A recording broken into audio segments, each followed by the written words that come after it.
Hello. Hi everybody. So it's the second week of the project on painting animals, drawing and painting animals. I've got different photos today. The other one wasn't so good. So I thought I'd just go into a little bit of painting today. So I'll do a quick recap on the drawing side of it. So I very quickly started sketching out. Obviously I haven't got this far down, but so drawing for painting, I've decided I want to paint on this board, and I think it's roughly the same shape as the picture. So the next thing then is just to set everything out. And what I've done, I was thinking I'll start with acrylics, and perhaps another week I'll use some pastels or some watercolour, but I thought this week I've used acrylics for a little while, so I used a bit of acrylics. The acrylics dry, as you know, dry very, very quickly. So I tend, if I'm drawing things out, to use pastel because it's very easy to push it around and adjust it. Whereas as soon as I start putting the acrylic paint down, it will dry, and then I won't be able to move it around very much. So I find that I like to do the drawing side with pastel. So using pastel pencil. So setting this out, what I noticed was, you know, its head's fairly central in the picture, and just a little bit down the top. And I just want to get the right proportions, and I'm hoping I've got this about right. Let's just check. Yeah, I could do with just a tiny bit longer, but that's more or less it. So what I found was that if I just measure his head, in terms of the length of the whole picture, that fits in about 3 times. So just 3 times there. So what I can do is to proportionally enlarge that. If I decide, you know, the head's going to happen between here and here, and then measure that. And again, from the top of the board, that is just under 3 times, so do a bit in, a little bit longer, or making it a bit smaller. But I'll go with what I've got now. And then once I'm there, I then pop in an eye level, and then sketch in the eyes. Just get this line through the middle of the skull. And that helps me, and that is just at a very, very slight angle. It's not perfectly vertical, there's just a tiny bit of an angle there. So just try and get that. And then from there, what I've also done is I've measured between his eyes, and I found that will fit in twice here. And if you're working from a photograph, you can either do that with a pencil, just measure it with your pencil, and then with that. Or if you've got these dividers, these are quite handy. So literally I can just kind of measure between his eyes, and then perhaps from the corner of the eye down, I realised that will fit in twice. And I'll do the same here, so the corner of the eye down, that'll fit in twice. So that's about where the corner of his eye wants to be. I mean, I could draw the eyes in, but I think that's probably enough information for me now to be able to put some paint on. So I've got the head in, then worked up to the ears, and then start to work down through the neck, and then through these markings next, just to try and get a sense of the middle of the body. And then looking at where his crease in his elbow would be, and how that lines up with the rest of his head. You know, these sort of things, like say where that elbow is, I took that across, how much space between there and there, and I could compare that. That's more or less the same as nose to the eye, so we'll bring that down to there. That's about where his, you know, other leg is going to go. So it's basically start somewhere and then work out and work down.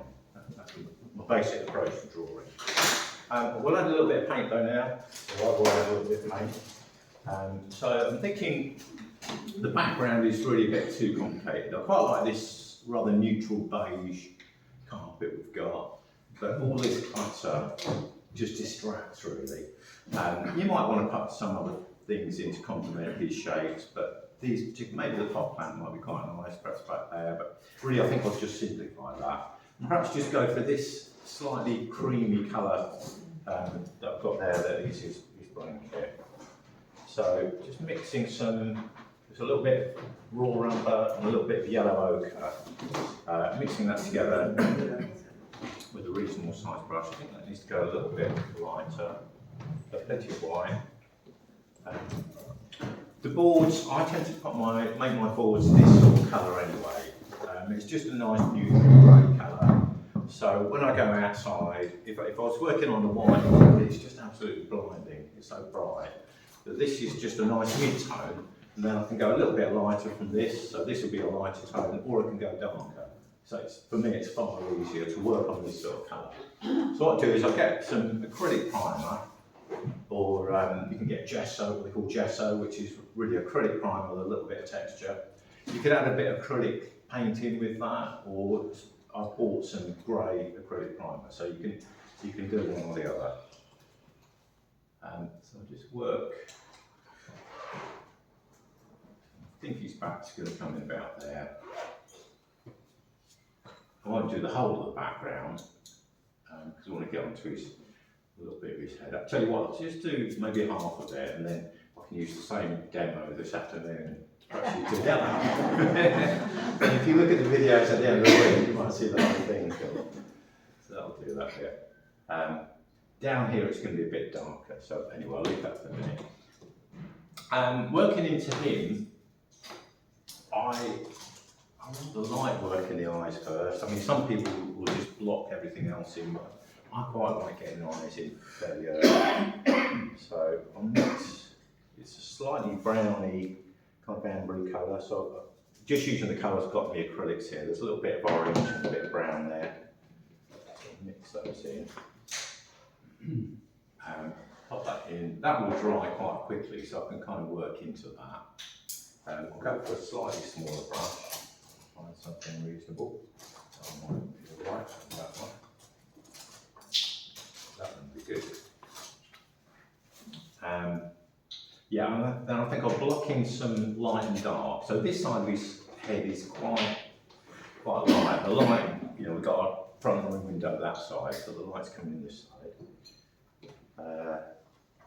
I've actually got some black here, so I'm going to use the black and mix it in with some other colours as well. Just a tiny bit of red. So that can be the light side. And what I'm looking for is these shapes of light and dark. Make it a little bit bluer actually. Yeah, it's got a slightly bluish dimension. I could have done the dark first, but for some reason I decided to go this way. So this is slightly darker than what I'm seeing, but I can then go lighter, so just paint a little bit lighter into that. There's some darker shadows there, so I'll go a little bit darker. And again, a little bit of blue. You'll find that if you're painting anything that you think of as black, it's pretty much always reflecting a little bit of light. So it's very unusual that you find something absolutely kind of jet black. There's a little bit of shadow here. This is a bit of shadow of his neck. Got a very muscly neck. And then that can come in here. Just get some of that into the time being. I think just a little bit darker faces. And then try and get some of these shadow areas in, so that's quite dark. Again, I'll work a little bit darker into the ears than what I can see, and then I can bring some highlights in as well.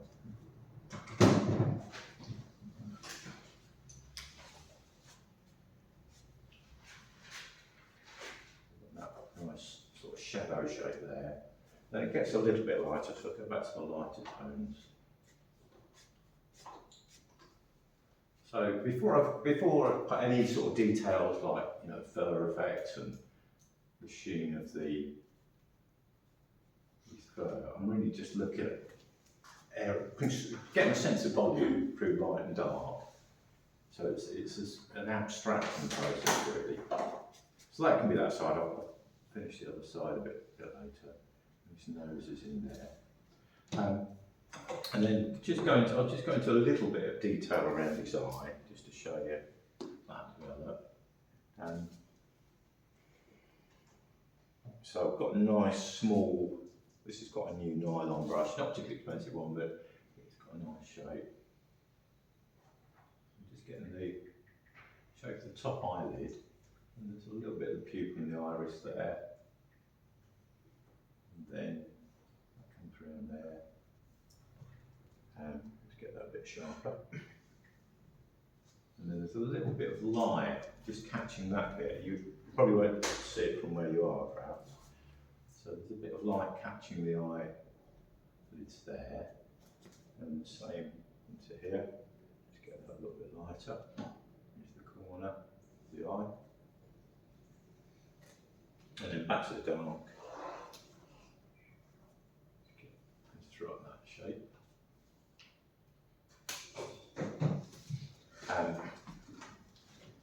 I think you agree, as soon as you start to get eyes in, it does start to come to life. And we've got a nice highlight there, so I'm not sure that's absolutely pure white, so I'll just go a tiny bit darker to start with. So I like to, once I wash the brush, I like to dry it. I don't want to add too much moisture to the paint because it weakens it. And then highlight is just sort of in about there.